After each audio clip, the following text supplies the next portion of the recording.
بتعرف حزني جوايا، قابلني رغم الخطايا، وتقولي نبدي من تاني. مستنيني يا ربي افتح لك باب قلبي، مستنيني يا ربي افتح لك باب قلبي، واتعشى معاك وانت معي، وتملى حياتي افراح.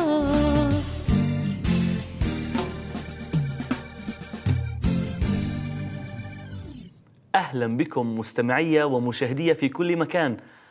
في بداية هذه الحلقات تحدثت لكم عن قصة امرأة، وسألتكم ماذا نساعد هذه المرأة، بماذا نساعدها وقد مرت بظروف صعبة. في هذه الحلقة لنا الشرف والامتياز أن نلتقي مع هذه المرأة. إنها كي آرثر، صاحبة كتاب يارب اشفي جراحي، لا بل صاحبة أكثر من 120 كتابا آخر. لكن ما هي قصتها؟ كيف كانت وبماذا تغيرت وما هي الحال؟ أتمنى أن تكونوا متشوقين مثل ما أنا متشوق كي نسمع منها بعد هذا الفاصل القصير. تعالوا بعد الفاصل، هناك المزيد.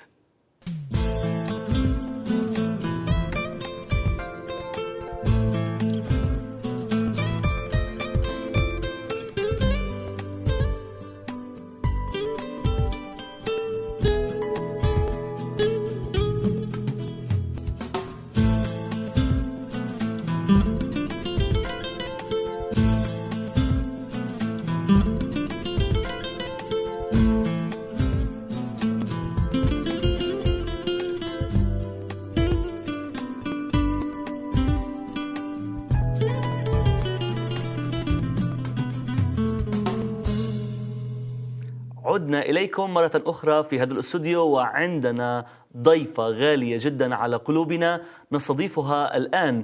أهلا وسهلا بك أخت كي، نرحب بك في هذا البرنامج. ماذا تحبي أن تردي على هذا الترحيب؟ Salam. It is so wonderful, such a privilege, Farhan, to be on this program and to talk to your Arabic audience. I wonder if the Arab people know how very precious they are to God. واو، أتمنى أن يكون هذا واضح لجميع المستمعين، لأنهم فعلا غالين على قلب الرب، وأعرف أنهم غالين على قلبك. أريد أن تخبرينا عن قصتك قبل أن تعرف المسيح. كيف كانت حياتك؟ لعل هناك مشاهد من المشاهدين يشعر بتلك المشاعر التي كنت تشعرين بها. تفضل. You know, it is an honor to be able to share what I was before and what I am now. I was raised in a very religious family, and I thought that God was someone far away and that you were to obey him. And I was taught that I was to be good, that God would only be pleased with me if I was good. So I determined I was going to be good. My parents had a very happy marriage, and I wanted one like that. And my only desire was to be happily married. I was married for 6 years. I had 2 sons, and my husband was having a very, very hard time. Sometimes he'd be very, very happy. Other times he would be very, very depressed. And he would get so angry at me. And because of our problems, I said, let's go to someone and let's get counseling. And he said, no, I don't need to go, but you can go. So I went for counseling. And what happened was I told them this story. I told them how one day my husband got so nasty to me that I just came back and just cut him down with my tongue. The Bible says the tongue is a little member, but it is powerful and it can change the course of a person's life, that the words that we speak can be like knives, they can be like arrows, they can be devastating. And so I was nasty back to him with my tongue. And my husband just took his hand and slapped me like that. And it was the first time that he had ever done that. My husband was really and truly a gentleman. He was an outstanding man. He was an outstanding athlete. He had been offered contracts to pitch baseball for these people and everything. He had always succeeded. But he was bipolar. They call it manic depression, bipolar, and we didn't know it. Mm-hmm. And so when he hit me, I just all of a sudden felt something warm and went like that, and it was salty. And so I went like that, and it was blood. Sorry. And I looked at him, and I said, that's it. You've had it. I'm leaving. And I went downstairs to another room, a family room, and he followed me, and I just reached down, and I grabbed my diamond ring. I had a beautiful large diamond that he had given me. And I took it with my wedding band and I threw it across the room and I said, that's it. It is over. And instead of coming to me and putting his arms around me and telling me how sorry he was, instead, he was down on the floor looking for that ring, talking about how very expensive it was. And I thought, you love that ring more than you love me. So on the advice of these counselors who never opened the Bible, who never explained to me what God said about marriage and how a man leaves his father and his mother and he is to cleave to his wife, and it means to glue together so that two become one. They didn't tell me that. They told me to leave. And so I left him. I took my two boys and I moved to another city, and I walked into the living room of my home, and this is what I did. I lifted my fist in the face of God, and I said, to hell with you, God. I'm going to find someone to love me. I was heartbroken. I was disillusioned. The one thing that I wanted was to be happily married, and I didn't have it. And I really think that that's every woman's dream. And I think deep in the heart of man, that God has put in his heart to be happily married. Yeah. But we're born in sin, and so what I did was I went out and I became what I thought I would never become. I became an immoral woman. Wow. And I went from one man to another man to another man.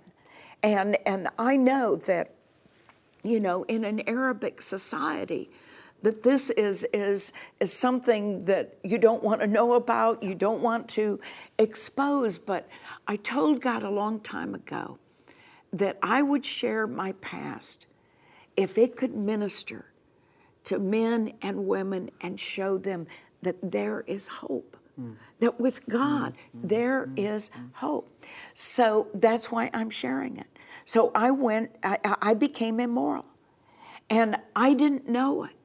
But one day, one of my sons, my oldest son, would come down the stairs of our house, and he would see me being immoral with a man.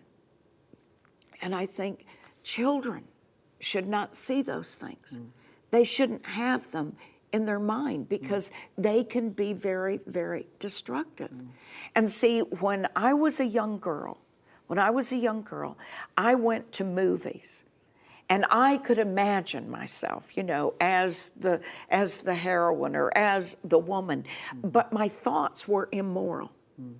And while I was keeping myself pure, while I was going to be a virgin when I walked down the aisle and married my husband, I was. But mentally, I wasn't. And see, today, people can go on the computer, they can go to the movies, they can read books and magazines, and they can begin to live in their mind an immoral life. But the Bible says, as a man or woman thinks in his heart, in the Middle East thinking, the heart and the mind are connected. And as a man thinks in his heart, so he is. Guard your heart with all diligence, because out of it are the issues of life.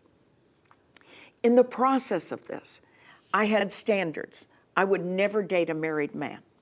I would never do that. But one day, through a set of circumstances, I met a man. I did not know he was married. He asked me out, and I went out with him, and pretty soon I was in love with him. Mm-hmm. And then he told me he was married. And by then, because I loved him so much, I just broke another standard. The Bible says that we sink down and down and down into a pit that we dig with our own hands. And so I later found out that his wife was pregnant, carrying his 6th child. And here was a man that would go through the motions of religion and yet was living immoral. I was living immoral. Eventually, I began to feel this tremendous guilt. And I thought, I shouldn't be living this way. I shouldn't do this. And so I went and I met his wife, and I confessed to his wife because she had found out. And I told him, I would never see you again. It is over. But my problem wasn't over. I still wanted to be loved. I wanted to be loved whether I was pretty or ugly, whether I was sick or well, whether I was in a good mood or whether I was in a bad mood. I wanted somebody that would look at me and say, you know, I know all about you, but I still love you. I wanted someone who would love me unconditionally. And so I went to another man. And I went to another man, and I thought, this is awful. Someday I'm going to stand before a holy God, and he's going to have to say, depart from me. And I thought, you know, what I want to do that is good, I can't do. And what I don't want to do, I do. And I thought, I'm like a slave. I'm like a slave. And the Bible teaches, whosoever commits sin becomes the slave of sin. But if the Son shall set you free, you shall be free indeed.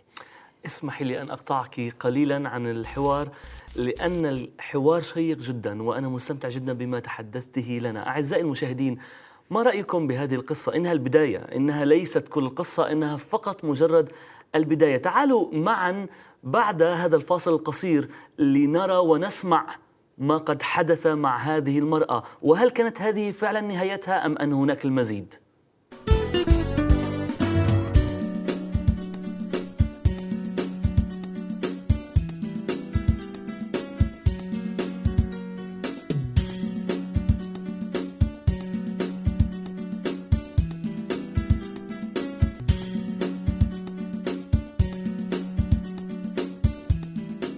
عدنا إليكم وعدتم إلينا لنرى ماذا حدث بعد ذلك. هل كانت الصورة قاتمة بهذا الشكل أم أن هناك بصيص من نور؟ أخت كي، أريدك أن تكملي لنا بقية القصة، نحن متشوقون لأن نعرف ماذا حدث. You know, there's a verse, and the verse tells us that God is looking and moving by His Spirit in our lives to bring us under conviction of sin. Mm-hmm. In other words, we have to see ourselves the way God sees us. Mm-hmm. We have to understand that there's none that is righteous. There's not one. There's none that really understands. There's none that is seeking after God. But God begins to seek after us. And I think about the story in John chapter 4, where Jesus is thirsty, and instead of walking around Samaria, he goes through. Mm-hmm. Now the Jews and the Samaritans were enemies, mm-hmm. and they didn't want to walk through Samaria. His men said no, and he said, I have to go to Samaria. Mm-hmm. And he had to go to Samaria because he knew that there would be a woman at that well, mm-hmm. who was like me, a woman who was thirsty, who had gone from one man to another man to another man looking for love. She was now an outcast, and she was living with a man, and she wasn't married to him. That's me. And that day, Jesus goes to the well, and she comes at a time when they normally don't come to the well. And it's just Jesus and this Samaritan woman, an enemy with the Jews, but not an enemy to God. And Jesus is the Son of God. He is God's representative down here on earth. And he says to her, go and call your husband. And she says, I have no husband. And he said, that's right. He said, you've had 4 husbands, and the man that you're living with now is not your husband. And he put his finger on her sin. And that's what God began to do to me. He began to show me the awfulness of the way that I was living. He was doing it out of love, because as he said to the woman at the well, that he would give her living water that would satisfy her thirst. And that's what God was about to do in my life. أعزائي، لا أستطيع أن أقول أننا انتهينا. أرجوكم تعالوا معنا في الحلقة المقبلة لنرى ماذا حدث مع هذه الإنسانة. أفتح لك باب قلبي، مستنيني يا ربي. أفتح لك باب قلبي وأتعشى معاك وأنت معي وتملى